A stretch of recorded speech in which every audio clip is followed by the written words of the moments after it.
Clearly, I do not have it all together. So the last time I chatted with y'all was when I went to the doctor after I had gained so much weight, and over the holidays I started getting back out around family and stuff like that again, who I love so much. It isn't about them, it's just I started turning to food again, like for anxiety and for, you know, triggers and things like that. And before I knew it, I'd gained 40 pounds. And then at the end of March, my grandma went to heaven, and she's been like a second mom to me my whole life, like a grounding force in my life, like that stability. And I chose to not deal with that real well. Within 6 weeks after her death, I'd gained another 30 pounds. And then that's when I went to the doctor this past time. And I had gained 70 pounds, total of 70 pounds within the last 6 months. So basically back to where I started. But what I have done, so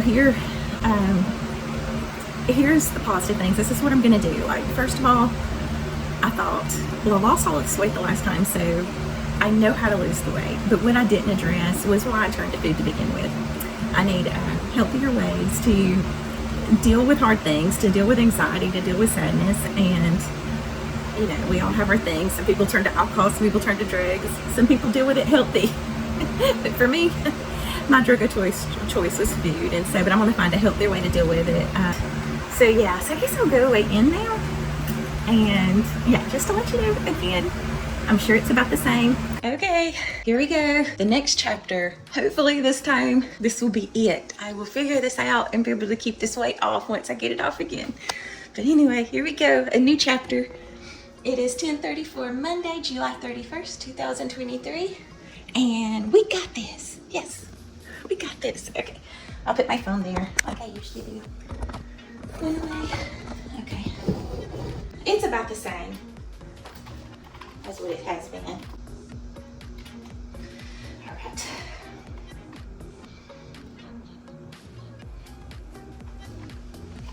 Okay.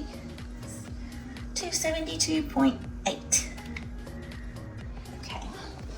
So, yeah, that's it. Okay. So, yeah. I think I'm still in shock. Like, it has not fully registered that I've gained 70 pounds in 6 months. That's just crazy. And in the last 6 weeks, I've gained 30 pounds. Whew. Yeah, I was really nervous about going to the doctor during this journey. So, yep, look at me. Back at it, starting again. My tail between my legs. Yeah. Clearly, I do not have it all together.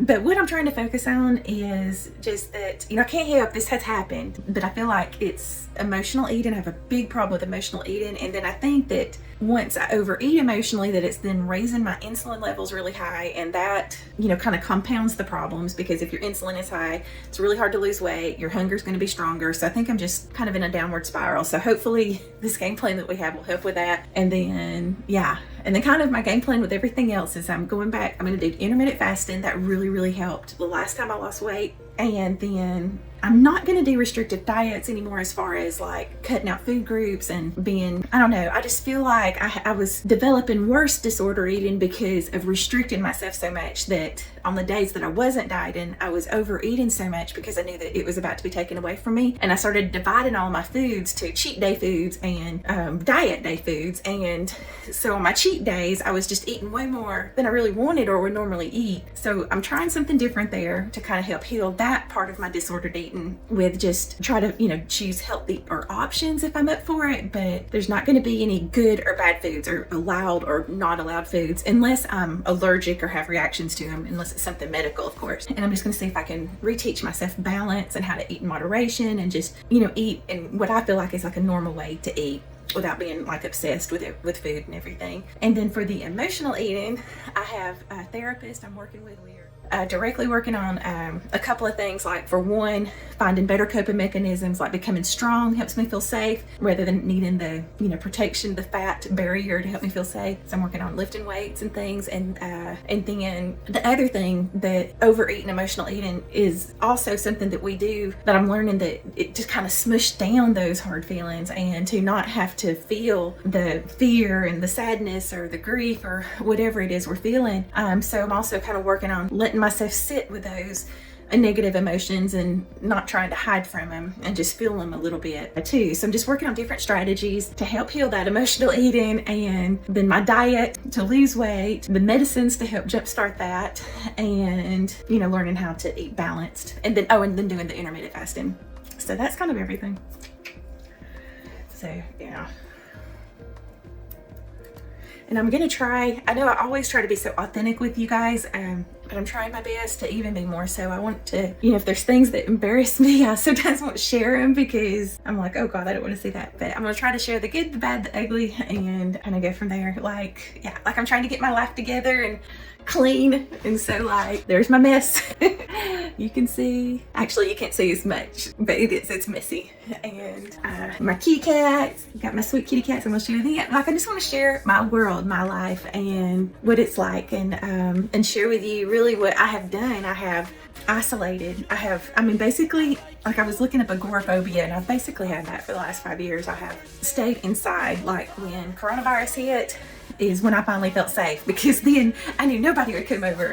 That was when I finally felt safe enough to lose weight, because I was here by myself in my home and nobody would be coming in and I wouldn't be going anywhere. And, you know, I want to move past that. And I also developed OCD, like everything that was a part of, like, someone who had hurt me, I had stuff that they had touched, and I had developed this crazy huge fear of touching any of those things. And so it was called trauma-related OCD, but it was so severe. Like, I would have to go through these steps of bathing and washing in order to feel clean if I accidentally touched something, and it was just exhausting. And so really, so I guess what I'm saying, and then the weight, I just felt like as long as I could keep weight on me, it felt like a barrier, like staying inside was a barrier, and then further hiding within the weight was even more of a barrier to feel safe. And then also feeling like you know, even if I had to go out, if I was heavy, I know some people may get attention and people think, you know,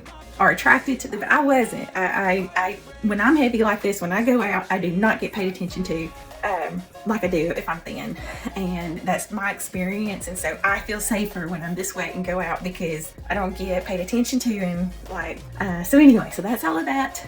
And yeah, so I'm getting started with everything soon. Okay, so now I'm gonna go. Okay, I'm gonna measure now. Here we go. So first, I'm hoping I'm doing it right because I don't have a mirror in here. I think that looks about right. So 48. And then my waist, as I say, used to, my waist and belly button was in the same place. My goal is to get it back to that, but right now my waist, the smallest part of my waist, is higher than my belly button. And I can't really see. 42 and a half. And now belly button, oh, it's a lot bigger. Okay, so here's my belly button. Okay, there we go. 52. My hips are probably the same. That's the biggest part of my belly. 54. Okay, and then I'll measure the right side of me for everything else, so I'll stay consistent with it. Okay, so my upper leg, this part of my leg, 33 and a half. As these go down, it will be really exciting because they're awful high. Okay, all right, and then my knee, what I do, I find my kneecap and I go up 2 inches and turn it around like that. Always gain, even when I'm thin, it's 24 and a half. Even when I'm thin, I tend to gain weight right here, so I like to measure it. Okay, calf. So the biggest part of my calf, you can see. Okay, 18 and a half. It's all, I mean, I knew it was going to be heavy. It's all a little bit bigger than I thought. My weight was a little heavier. All right, my ankle. 10. Lord. My arm, what I do with my arm is I flex it and I find the muscle and do like that. So get it, because I want to become strong. I mean, not like, just a little stronger. I mean, I want to become strong and I'd like a little bit of a bicep. Okay, 16.5 flexed. 2 more. Now the forearm, I have a freckle right here and I always measure just to the top of it, that way it stays consistent. It is 12.5. That one went too much bigger, so I haven't, this one little area of my body, I haven't gained as much fat. All right, 7.25. So here we go, circles.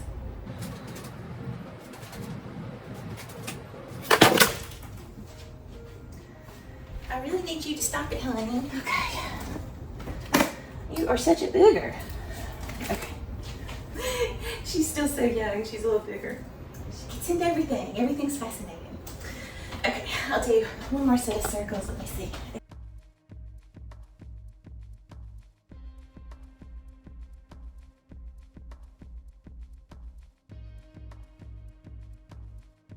Later, so it'll be kind of cool. All right, so here I go.